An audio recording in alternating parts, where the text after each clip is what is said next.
कृतस्यै न वयनमसि स्वाहा ॐ मनुष्यकृतस्यै न वयनमसि स्वाहा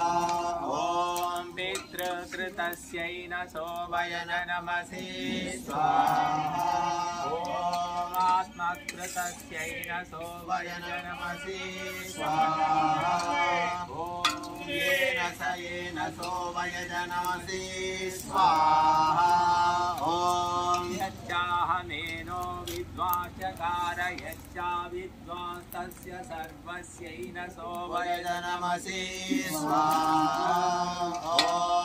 आकोतिमग्नं प्रयुजं स्वाहा ॐ मनोमेधाग्निं प्रयुजं स्वाहा ॐ चित्संविज्जातमग्निं प्रयुजं स्वाहा ॐ